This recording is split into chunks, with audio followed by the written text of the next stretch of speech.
Shabbat Shalom. Welcome once again to BLT, Bagels, Love, and Torah, offered virtually here on YouTube. Incidentally, I'm Rabbi Philip Rice of Congregation Micah, and we're going to get started with a blessing. That's how we like to begin, because these sacred words deserve to be recognized as holy. Baruch atah Adonai, Eloheinu melech ha'olam, asher kiddeshanu b'mitzvotav v'tzivanu la'asok b'divrei Torah. Now, just to warm up, what I've been calling brain candy, get that mind cooking in the morning or whenever you're watching this, before we dive into more text, I offer a few readings. I think these were sort of somewhat poignant lately. When legends are true. Many legends grow up around famous Jewish heroes. Inevitably, the question arises, is that story true? I'm going to answer with a story. Once the Chafetz Chaim was summoned to testify in a secular court, and he was to be a character witness for a member of the congregation. The defendant's lawyer, wishing to impress the non-Jewish judge with the specialness of the witness, extolled the Chafetz Chaim and even told the following story. One night, Your Honor, the Chafetz Chaim heard someone in the house. He hurried to the front room only to see a thief dash out of the door with all his silver and valuables. Running onto the street, he called out after him, "That property is hefker. It's ownerless." In that way, you see, the thief had a right to the property, and the act would not be a sin. The judge smiled. "Counselor," he said, "honestly now, do you really believe that story?"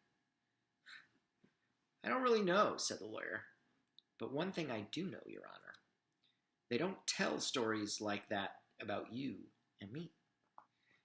Perhaps not all legends about Jewish heroes are true. But the point is worth pondering. What sort of person must one be to inspire such a magnificent tale? So, what stories will people tell about you? I wanted to give a little plug, especially to you Torah folk, for my Ancient Secrets, if you have not yet watched it, Past Wisdom for the Present Pandemic. It's a series, also on YouTube, also on the Congregation Micah page, and I'm interviewing, I've done 6 of them now, theological heroes, Jewish heroes, although not only, of the past, who come to life by way of Jewish heroes of the present in our local Jewish community. So check it out. All right, let me get one more of these for you, and then there's a little drash on one of the texts I want to go with, and then we'll go a little deeper. Okay, the responsibilities of power. In the ancient world, what was the traditional attitude toward power? When the son of the Persian king Cyrus, Cambyses, became king, if I'm saying that right, he wanted to marry his sister. And he called in the royal judges to inquire whether there was a law permitting the practice. They came back and said they could find no such law. But they did find a law saying that, quote, the king of the Persians might do whatever he pleased. So what's the Jewish attitude toward rulers? A blessing tells the story. When one sees a potentate, one is supposed to recite, "Blessed are you, Lord our God, ruler of the universe, who has given of his glory to flesh and blood." All power is derived from a higher source. Earthly rule is a human reflection of the majesty of the Holy One. The Talmud teaches that during the Amidah, the standing prayer, the central tefillah, Jewish prayer, a regular worshiper bows at the beginning and at the end of the 2 benedictions. The high priest bows at the beginning of each of the 18 blessings, and the king remains bowed for the entire prayer. The greater the temptation to pride, the greater the need for humility. The scepter is a call to recognize that human power is limited and all beings are flawed. The true sovereignty is divine. Which leads me to this little text I wanted to share before we... So if you look in our parasha Behar, meaning on the mountain, Behar Sinai. We are on the mountain of Sinai, right? That's where God's about to speak to the Israelite people and say to them. So in Leviticus 25, if we go down first to just verse 23, which I'll read for us in Hebrew, it says... V'ha'aretz lo timacher litz mitot, kili ha'aretz, ki gerim v'toshavim atem imadi. So the land must not be sold beyond reclaim, for the land is mine, and you are strangers, residents with me. You are strangers. Residents could be dwellers, toshavim, toshav, like yeshiva. Yashav means to sit, to dwell, to settle. So God says to Israel, the relationship between yourselves and me is always that of strangers and settlers. If you live in the world like strangers, remembering that you are here temporarily, then I will be a settler in your midst, and my presence, the holy presence, will dwell with you permanently. Aval, but if you will regard yourselves as settlers, as permanent owners of the land,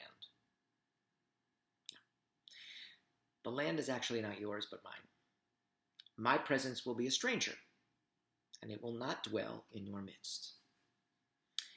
In any case, O Israel, I cannot be strangers and settlers at the same time, and neither can you. If you act the stranger, then I, God, will be the settler, and if you act the settler, then I, God, will be the stranger.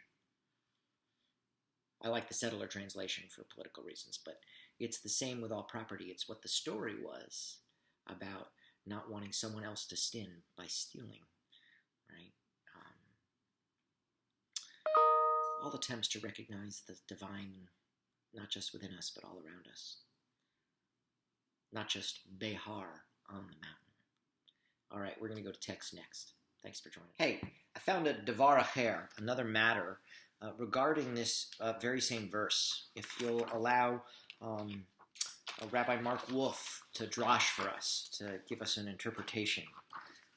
He writes about how he was studying recently with a student and the concept of exile sort of surfaced, and the student bristled and sort of, when he nonchalantly commented that, we live in a state of exile. And the aftershocks of emancipation have been strong in the United States. We've benefited and we've suffered. As Americans, as Jewish Americans, we were afforded the luxury of acceptance, success, but indisputably by the simple fact that we live outside the land of Israel, Eretz HaKodesh, this land we consider holy, Jewish tradition considers us living in exile. Confounded and bothered, Rabbi Wolf's student could not accept that her life was somehow incomplete. She insisted that, she had chosen this existence, and that exile was what happened to those living in Israel after the destruction of the temple. That life in Babylonia was forced on them, but we have chosen a destiny. It's just a different way. It's called diaspora Judaism. Anyway, the rabbi guessed that her sentiments were prevalent among a strong majority of Jewish Americans. Right? We feel that we don't really lack anything living outside the land of Israel. It's an important place to visit, maybe. We advocate or support for it or get to know her. We make a sacred pilgrimage there. Maybe we are warned that it exists, that it has the history that it has. People contribute money. They contribute time. These are not small things. They fight for. They get against those who are threatening its right to survive. But Israel does not breed a more authentic Judaism than does the diaspora. The perceived relaxed attitude we maintain about our exile and sort of its status and the impact it has on our identity has recently been the subject of, some harsh words exchanged between Israelis and diaspora Jews. It's a dual firestorm. There's a famous A.B. Yehoshua, a noted Israeli, who a while back had some sentiments that he expressed to many of the Israeli intellectual elite. And his charge is that diaspora Judaism doesn't cover the full spectrum of Jewish reality. And that may be so. But instead of sort of lobbing another attack against contending Jewish identity on either side of, the pond, I'd like to highlight what Rabbi Mark Wolf here does, and that is, let me see right, that our parsha this week centers on the land of Israel, and we read the sabbatical year when we're instructed to leave the land fallow, and the 7-year cycle the land fallows is parallel to our week. On the 7th year of each cycle, we are prohibited from working the land. It also must rest. So as we are told, the sabbatical year is designed to compel us to recognize the true possession of the land can never happen. The land will always be God's. But the land must not be sold beyond reclaim, for the land is mine. You are stranger residents with me. That's our Leviticus 23 part. We are taught 2 important lessons here. First, as Creator, God maintains custody, and we are graciously allowed to lease the land. Second, and most notable, we are perpetually considered strangers. This state of flux is jarring. Even in our most comfortable and secure of homes, even in the land of Israel, we're outsiders. As a people in exile, diaspora Jews feel this sort of stranger status pretty acutely.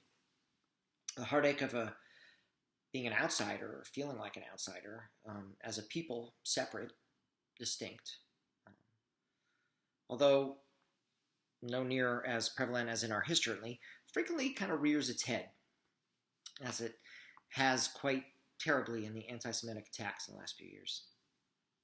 We face constant reminders through political battles, often personal encounters, sometimes through the guilt or shame that causes our faces to blush when reacting to statements from our brothers and sisters in our own homeland. Exile is humbling. It obliges us to consider others who live as strangers, as outsiders, as refugees. We have a unique position as Jews living in the diaspora. We are constantly a reminder of our stranger status, sometimes by the societies in which we live and sometimes by our own homeland. Whatever the catalyst, our outsider status is a lived reality, and it is that lived reality that makes us more acutely aware of others. The genocide systematically eliminating people on our planet post-Holocaust, like Darfur, for instance, that we don't hear much more about, or other things that at the time make us stand up and take notice.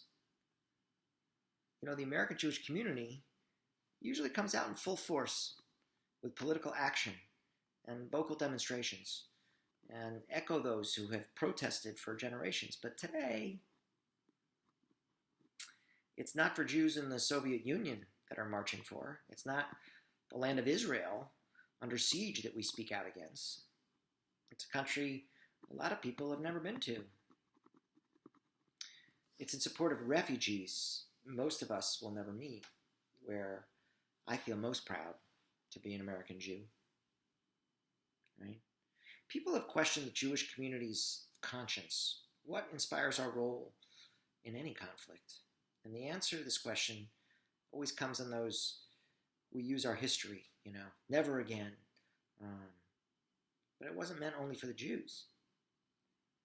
Our Parsha this week teaches us that our personal experience with our past genocide and the Holocaust need not be the only sort of motivating factor of our presence and our voice. The sabbatical year teaches us that we're strangers, just like we were, just like we will be. Diaspora Judaism in particular highlights our stranger status and emphasizes our motivation to stand up and make our presence known. Although others may spin it as a condemning sentence, our life in exile, it also allows us to participate, particularly empathize with, and fight for those who walk us another path. Good Shabbos. I'm walking in Central Park one afternoon. This is 20 plus years ago when Rabbi Laurie and I lived in Manhattan. And there's two Hasidic men walking in front of me, smoking. And when they're finished with their cigarettes, they drop them on the path and they keep walking. And I'm thinking to myself, how pious can these two really be if they're just littering in one of the prettier areas of New York City? I mean, how committed to God and the pursuit of light could they possibly be if they are completely void of any concern for the earth, its creation, its welfare? Just a couple of cigarettes. I noticed the hypocrisy. One of the elements of radical, violent religious fundamentalism that perplexes so many of us, certainly me, is how one can be so religiously devout and simultaneously so removed from morality, right? Murder in the name of God seems a little oddly oxymoronic. And our Torah deals with this very issue this week in Parashat Behar. Toward the end, the Torah speaks of our need to redeem Israelites who, due to their poverty, put themselves into slavery. And these specific commandments are quite consistent with the Torah's commandments elsewhere. God says, Leviticus 25:55, "For it is to me that the Israelites are servants. They are my servants, whom I freed from the land of Egypt, I, the Holy One, your God." Nothing shocking here. Torah once again proclaims a teaching, noble, uplifting, consistent with this message of human dignity, freedom for all. What strikes me in looking at the passage, it's at the end near the of the Parsha, is that it precedes another paragraph that condemns idolatry, a topic that appears to have nothing to do with the topic at hand. If you see an Israelite enslaved, it is your obligation to free that person. And then without transition, the Torah launches an attack against idolatry, an insistence on observing the Sabbath. You shall make idols for yourself, or set up for yourselves carved images. You shall, not make idols for yourselves, or set up for yourselves carved images or pillars, or place figured stones in your land to worship upon, for I, the Holy One, am your God. You shall keep my Sabbath and venerate my sanctuary, mine, the Holy One. Leviticus 26, beginning of the chapter 1 and 2. By itself, the second passage is no more surprising than the first. It's not exactly news that the Torah condemns idolatry, nor that the Torah commands us that we should set aside a sacred time, the Sabbath, and the festivals, or that we should create space in which to encounter the Holy One. It's not unique to hear Leviticus tell us those things, but I would like to tweak a Talmudic question. Ma etzel cherut la'avodah zarah? What is the connection between freedom and idolatry? Why would the Torah place those two concerns adjacent to each other? Did the editor have something in mind? What's the link between liberty and false worship? Between freedom and holy space and time? The Torah is making 3 points through a juxtaposition, and they are points that I commend to all of us. First point the Torah elicits from this juxtaposition is that if a religious life does not stand on base of human concern, specifically concern for other people, then it has no base whatsoever. Shall I say that again? Right? If a religious life does not stand on a base of human concern for other people, it has no base whatsoever. Notice that the pasuk does not speak about our obligation to liberate ourselves. It's human nature, naturally, to focus on oneself and to make one's concerns the central primary object of our own attention. Precisely for that reason, the Torah insists that the liberation of other people must be our own pressing concern. Indeed, right? That concern is the very consequence of God's having liberated us from slavery.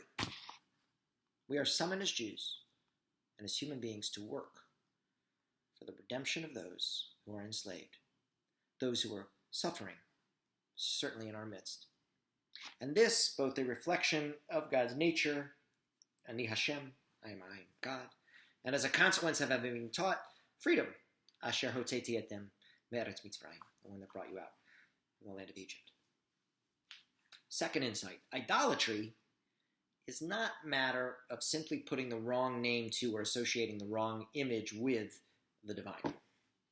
Idolatry is a matter of missing the divine entirely, of elevating to worship that is which is unworthy of our devotion.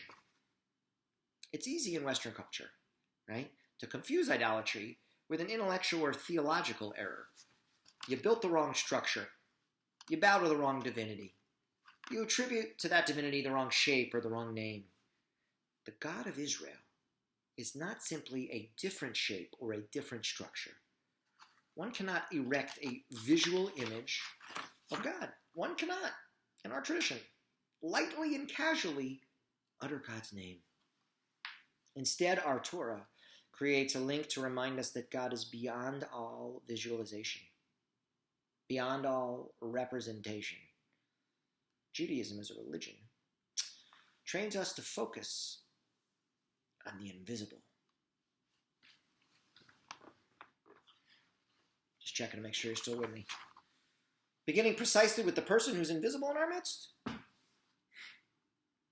In the Talmud, the tractate Hagiga, we're told a wonderful story. The Rabbi and Rabbi Hia are journeying and arrive at a certain town, and they ask the people in the town, if there's a rabbinical scholar here, we would pay him a visit to honor his Torah. The inhabitants of the town, they say, there is indeed such a scholar here, but he's blind. Rabbi Hia, always concerned for the dignity of the Rebbe's high office, says, you stay here, and I'll go and I'll visit the person, and I'll pay respects on your behalf. And the Rebbe refuses to listen. And the Talmud tells us that he bests Rabbi Hia, and he goes along. And when they're finished with their meeting with this blind, anonymous scholar, the unnamed sage gives them a blessing. He says, you came to pay your respects to one who is seen, but does not see. May you merit to pay your respects to the one who sees, but is not seen. And the Rebbe turns to Rabbi Hia, and he says, had I listened to you, you would have prevented me from receiving this blessing. Attending to the invisible is precisely the job of each and every one of us. An invisible God, invisible people, invisible causes, an invisible virus. People whom we choose to make invisible, people we simply overlook. It's precisely from those invisible ones that our blessings are to be derived. Third insight. The true worship of the divine is the institutionalization of freedom, placing our concern for each other at the center of our spiritual life and community.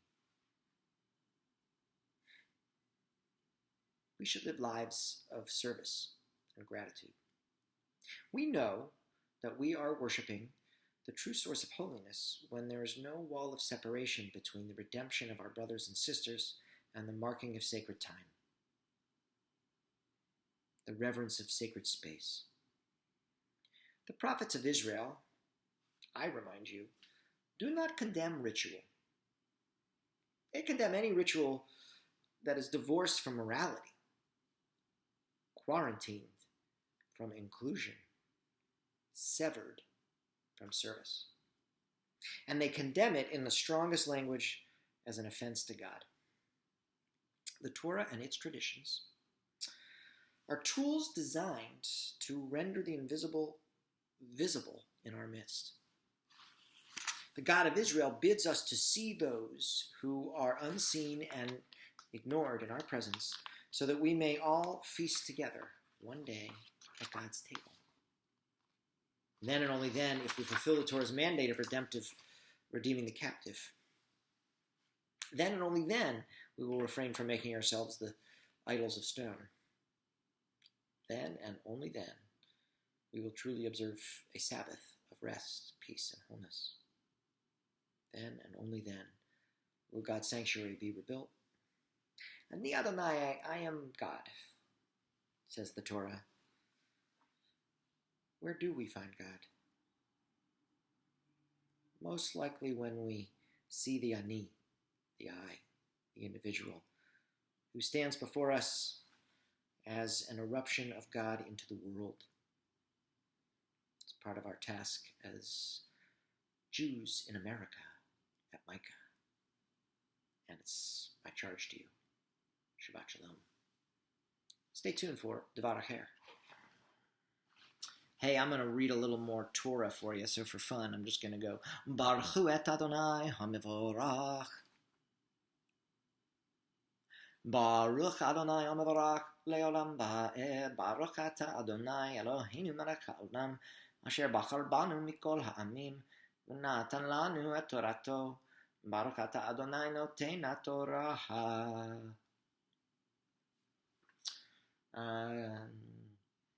By the Adonai el Moshe by Har Sinai, Lamor, God speaks to Moses on Mount Sinai. He says, Daber el bnei Yisrael, speak to the children of Israel, va'amarta alechem, and this is what you're going to say to them. Ki tavo el haaretz, when you enter the land, asher ani noten lachem, which I am giving or signing to you, v'shavta haaretz, Shabbat ladonai, you shall observe a Sabbath of the Lord. Okay. Sheish shanim, Tizra sadcha, for 6 years you may sow your field. V'sheish shanim tizmor karmecha, and for 6 years you may prune your vineyard. V'asafta et tevuata, and gather together everything that is the yield of the vineyard. Uvashana hashvi'it, but in the 7th year, Shabbat Shabbaton Adonai, it is a complete Sabbath rest. Or not God, it says Yiheh la'aretz, for the land. Shabbat l'Adonai, a complete rest for God. Sarcha lo tizra, you're not allowed to seal your field. V'karmecha lo tizmor, you're not allowed to prune your vineyard. So, Rabbi Mike Cummins writes about God's reset button. In Behar, right, we once again gain an understanding of what the Torah's greatest priority is: social justice. It's not only people that have rights, nature does too. Once every 7 years, the land must be left alone, unused, uncultivated. This is how the ancients, who had poor fertilizers, protected the health of the land. But here's what's amazing about the Israelites. Even though you worked your farm during the past 6 years, everyone, even wild animals, is entitled to whatever grows on its own during the sabbatical year. You aren't allowed to take any more food for your family than anyone else. Why? Because in a just society, everyone must have access to food, especially when it's scarce. How do you say that word? In the end, you're not the ultimate ultra of the land. God is, as we've seen in previous texts. Even more radical, during the 50th Jubilee year, all land returns to its original owners. Right? Slaves are set free. Just think about what the Torah is actually saying here. I mean, this is huge, right? In ancient Israel, the biggest industry was agriculture. And when drought came and crops failed, the rich became richer because less fortunate people had to sell their land in order to eat. They became sharecroppers, or worse. They might sell themselves into slavery in order to survive. It was Egypt all over again. New pharaohs arose from within the Jewish people. But not for long. The Torah says, no, not this kind of injustice. I'm not going to stand for it. Because every 50 years, it pushes the reset button, and it starts over. The land also lay unused during the Jubilee, and because the 49th year was a sabbatical year, 7 times 7, right? Farmers didn't farm for 2 years in a row. Just as the Israelites released their slaves and celebrated freedom for all, they had to remember their first home, Bamidbar, the wilderness. For 6 years, they fought off the desert by growing their crops. For 6 years, they brought cultivation and order into the wilderness. But in the sabbatical and Jubilee years, they didn't do anything with the land. They let it go wild, which really means they invited the desert back into their homes. You know, to a person like me, these connections among wilderness, justice, Judaism, they're pretty crucial. I grew up hiking and backpacking. And to this day, if you ask me, where do you feel closest to God? Nature. And when I played sports and worked my body and did yoga, I liked my studies. I loved being Jewish. But I didn't know what they had to do with my most spiritual and happy moments. Fortunately, things change, right? And, I went on some solo trips. And it felt like the ultimate freedom. Backpacking, and everything was on my back that I needed. Everywhere I wanted to go, or so I thought. Because in reality, I wanted to climb a peak and return safely. I needed to monitor the weather and revise my plans accordingly. I hiked on a lot of trails, main trails, so that if I twisted my ankle and couldn't walk, someone would find me. I protected my food from bears. I stayed alert against rattlesnakes. I experienced and I knew what I was doing, so I felt safe. But if I wanted to reach my goal, I couldn't do whatever I wanted. I had to pay close attention, and whatever the wilderness told me to do, I did. I was commanded to be free. I surrendered to the truth of a reality that was larger than me. Where did the Jews become a people? Same place, while wandering in the desert. One of the first things that Moses did after the Exodus was to appoint judges to administer justice for all, back in Exodus chapter 18, verses 13 through 16. If we were to survive in the harsh wilderness, we had to pull together and treat each other fairly. We couldn't hoard our food, which our lives depended. To be free, we had to surrender to a larger moral reality. We are commanded. In the wilderness, justice is not an option. That's why it always made a lot of sense to me that our ancestors received the Torah in the desert. Right? They literally brought the desert into their homes every 7th year to remember their origins. In the Sinai desert, the people not only received the values and laws for a just society, but they also had to live them. What better preparation for life in their permanent civilized home, where greed and hoarding wealth might threaten their ability to survive as a nation? This message is pretty relevant today, just like it was for our ancestors. If you're the kind of person who feels most spiritual in nature, who loves to challenge their body, your heart, and your mind, you can remember that God taught the ancient Israelites the Torah. And when you're in the wilderness, walking, hiking, biking, skiing, paddling, doing whatever you don't have to leave your Jewish self behind. On the contrary, you're returning to where our people and our values were born. Stay tuned for Devar Acher. Devar Acher by Rabbi Michael L. Feshbach. He's the senior rabbi of Temple Sholom, Chevy Chase, Maryland. Writes about Shabbat and the power of the regular and routine.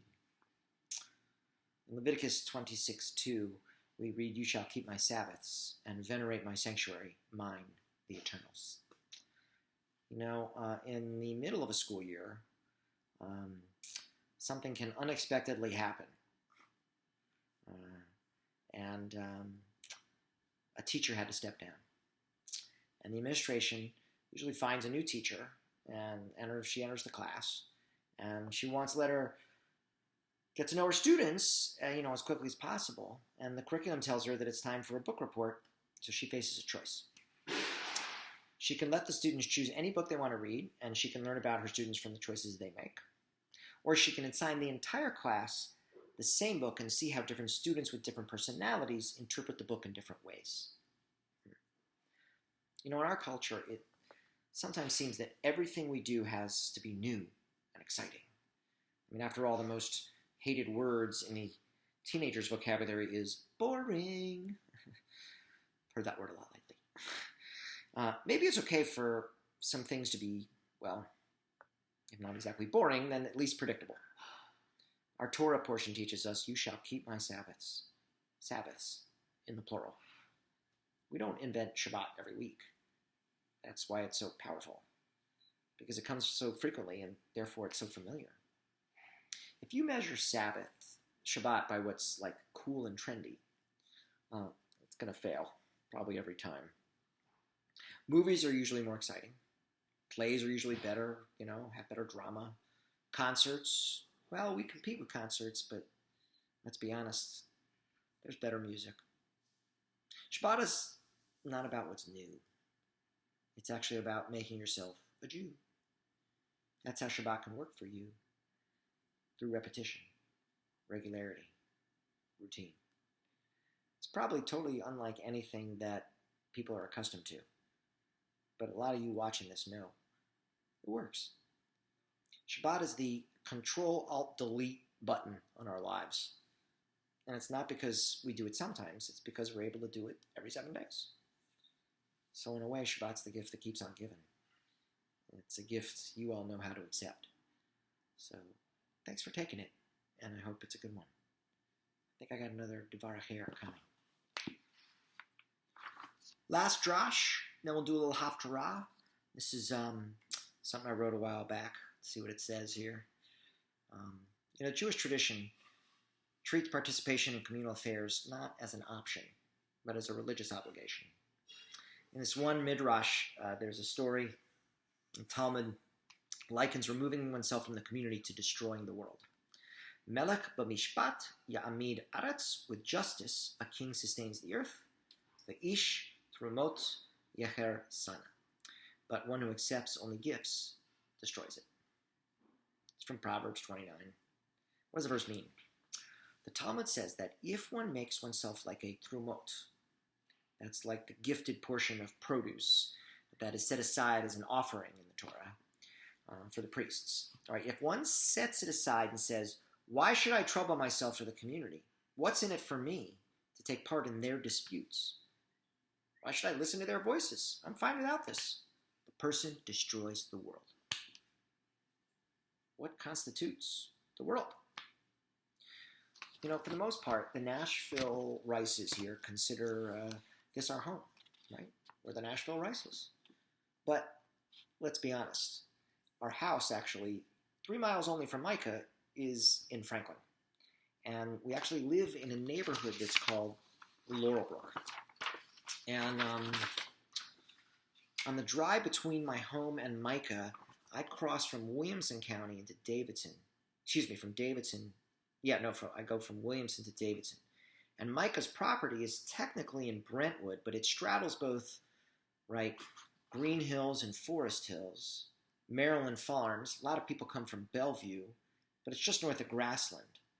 And we certainly have congregants that come from as far as Murfreesboro or Clarksville, Mount Juliet, even Bowling Green, Kentucky.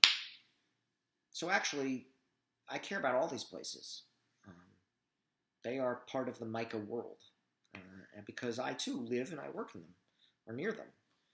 And Micah has been and will remain responsive in this situation lately with all local concerns as we stand ready to respond to emerging national and even international crises like this.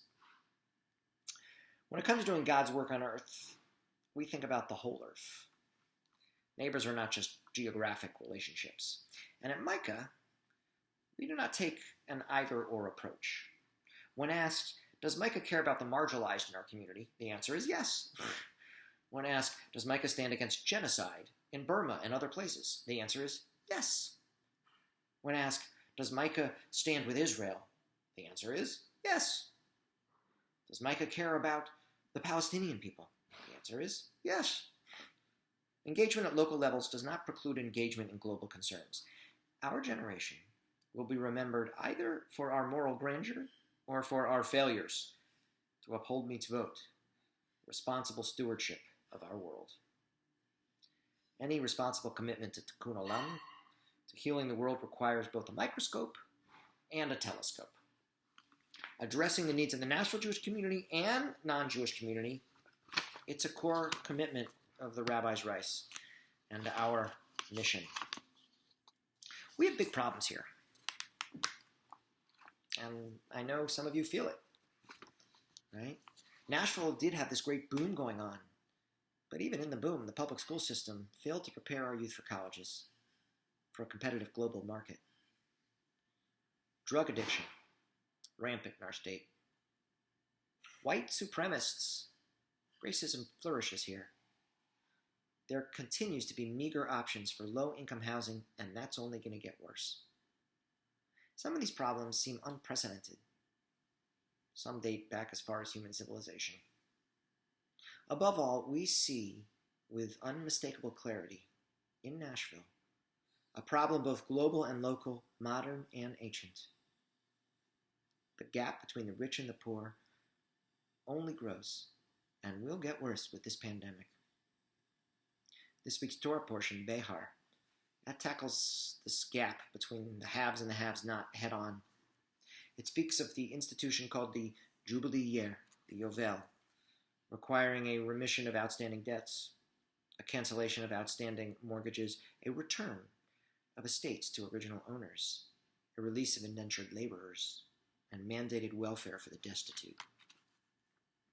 The Torah also reinforces the long-standing Jewish practice of interest-free loans. Could the authorities of the day really have enforced such a sweeping economic recalibration without widespread revolt, protest? Is the Bible's version of the very definition of utopian, that is to say, of a society that could never really exist? Apparently, even by Hillel's time in the first century of the Common Era, creditors would refuse loans to people in need of the Yovel, in need when the Yovel was approaching. Nevertheless, we must admire the Torah's moral courage to call and say it like it is, to identify the widening gap between the rich and the poor as a failed social condition requiring remedy. Let me repeat, Micah has never neglected our neighborhood. We value social action as part of our Jewish identity. But Parashat Behar challenges us to go way beyond the usual way of doing it. It challenges the status quo. It says, examine the world as it is and turn it into the world as it ought to be. Giving tzedakah, performing deeds of loving kindness for people in need. These things position us as benefactors and them as recipients. The benefit to the recipients are real and unmeasurable. But at the end of the day, there's no shift in the fundamental power structure. If anything, the benefactor-recipient model of Tikkun Olam highlights the power differential between one community and the next. It's us and them instead of just us. So that's another reason Micah belongs to Noah, an organization not the boat, called Nashville Organized for Hope and Action. It's one of the places that churches and synagogues build deeper relationships and address entrenched challenges through thoughtful conversations, advocacy. Creating powerful coalitions across lines of race and class and faith. Micah is part of a group of people who work together identifying broadly held concerns of injustice, and then bring our collective power to successful action, thereby transforming our local community. It's only when issues emerge from the community that we authentically serve the community. And these issues we need to address are simply too big for Micah to tackle alone. No matter how generous we are, we can't solve them with tzedakah alone. No matter how determined we are, we can't solve them with dedication on our own. No matter how loving we are, we can't solve them with compassion alone. So we've joined with these other congregations for this purpose, to amass the power that it takes to change entrenched norms. People in power may not care when a group of leaders from a single congregation arranges a meeting to advocate for this cause or that one, no matter how much thoughtfulness and passion they bring to the table. But governments and corporations are more likely to listen when congregations stand together, loudly demanding change. The goal is found in this precept from this week's Torah portion, accompanied by the blast of the shofar. Ukartem devor ba'aretz, proclaim liberty in the land, l'chol yoshveh, to all who dwell in it. Wherever we Jews lived, we've built synagogues, established communal organizations, created systems of communal governance. One Talmudic text offers a working definition of the concept of community in Jewish life. A Talmid Chacham, a Torah scholar, is not allowed to live in a city that does not have these 10 things. You are all Torah scholars. A Beit Din, we got one. It's a rabbinical law court.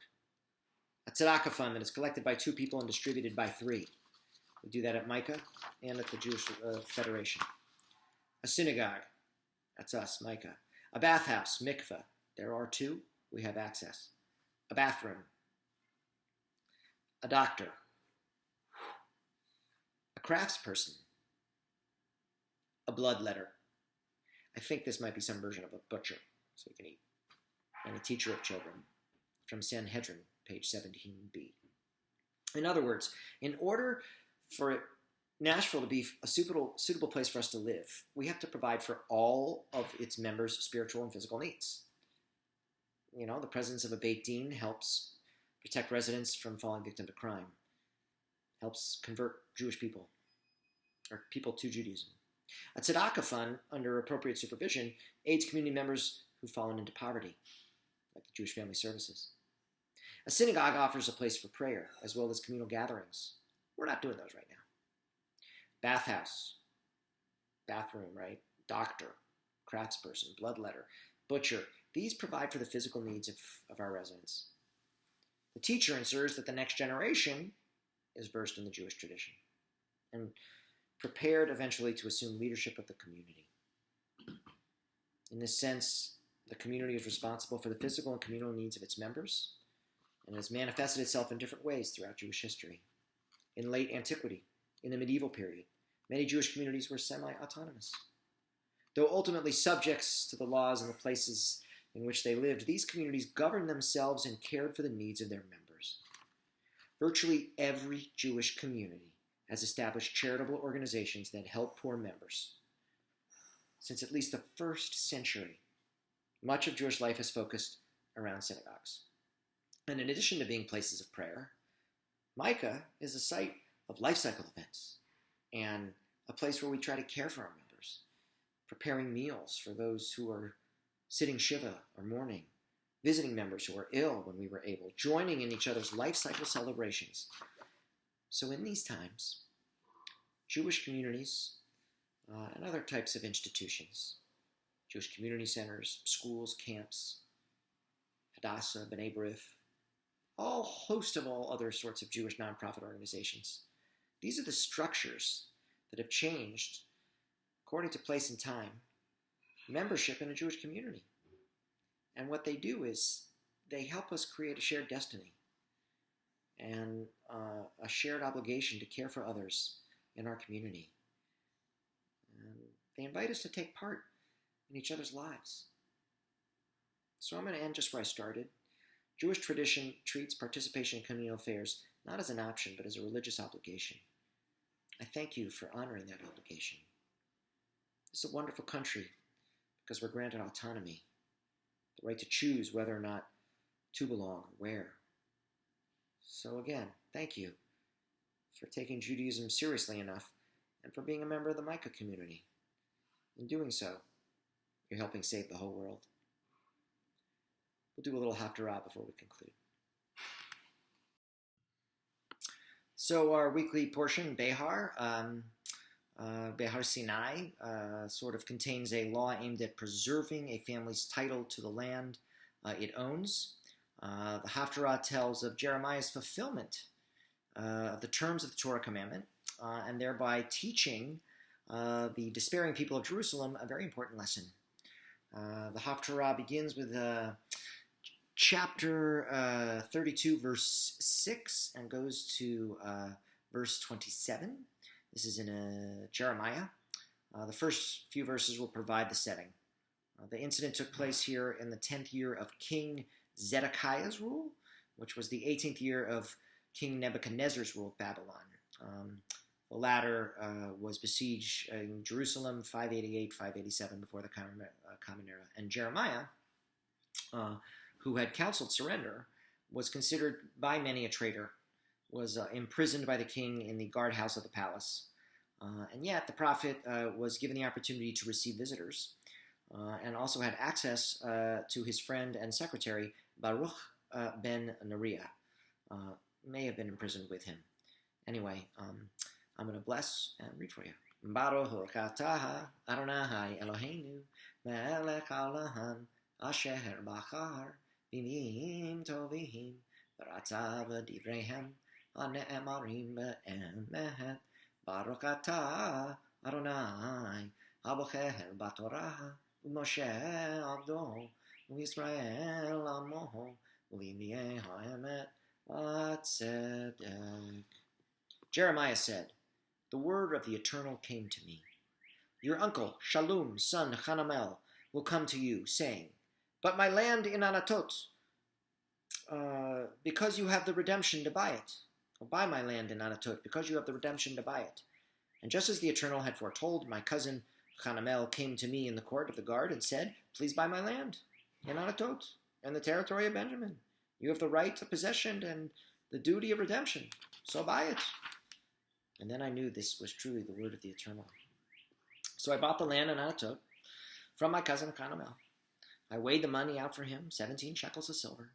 I wrote a deed, sealed it, had it witnessed, weighed out the silver on scales. Then I took the deed of purchase, the sealed copy of containing the terms and conditions, and the open one, and gave the deed to Baruch, son of Neriah, the grandson of Mahseiah, in the presence of my cousin Hanamel, of the witness who had signed the deed of purchase, and in the presence of all the Judeans who were present in the court of the guard. In the presence of them all, I gave Baruch this instruction. 'Thus says the God of heaven's hosts, the God of Israel, take these deeds, both the sealed deed of purchase and the open copy, and put them in a clay jar, so that they will last a long time. For thus says the God of heaven's hosts, the God of Israel, houses, fields, and vineyards shall again be bought in this land.' And then I prayed to the Eternal, after giving the deed of purchase to Baruch, son of Neriah. O Eternal, my apologies, by your tremendous power and outstretched arm, you made heaven and earth. Nothing is too difficult for you. You act with love to thousands of generations, but make their children after them pay for the sins of their parents. You are the great and mighty God, whose name is the God of heaven's hosts. Great in counsel and mighty in action, whose eyes are open to see all the ways of mortals, giving to all according to their ways and according to the fruit of their deeds. To this day, you have worked signs and wonders in the land of Egypt, in Israel, and among all the world's people. You have made your name renowned to this very day. You brought Israel, your people, out of the land of Egypt with signs and wonders, with a strong hand and an outstretched arm, and with great terror. You gave them this land, the one you promised to give to their ancestors, a land flowing with milk and honey. But when they came and took possession of it, they did not listen to you or follow your teaching. They did not do as you had commanded them. So you brought on them all this trouble. Behold, the siege mounds have arrived at the city to capture it. And the city, because of the sword, starvation, and disease, is at the mercy of the Chaldeans who are attacking it. What you announced has happened. And now you look at it. And yet you, O eternal God, have said to me, buy the land for money in the presence of witnesses, when the city is about to fall to the Chaldeans. And then the word of the Eternal came to Jeremiah. I am the Eternal, the God of all flesh. Is anything too difficult for me? Baruch hu atah Adonai Eloheinu, melech haolam, tzur kol haolamim, sadik b'kol hadorohot, ha'el ha'ne'emahan, ha'omer ve'oseh, ha'medaber u'mekayem, shechol devarahav emet v'tzedek, al ha'torah, ve'al ha'avodah, ve'al ha'nevim, ve'al yom ha'shabbat hazeh, shenatata lanu, Adonai Eloheinu, liktusha v'limnucha, lekavod v'tifaret. Al hakol Adonai Eloheinu, anachnu modim lach, umevarachim otach, yiparak shimcha, b'fi kol chai, tamid leolam ba'ehed, baruch ata Adonai, mekadesh hashabbat. I wish you all a pleasant Sabbath, renewed strength, reminder, ancient secrets, check it out, you're my crowd, and thank you for joining me this morning. Shabbat shalom.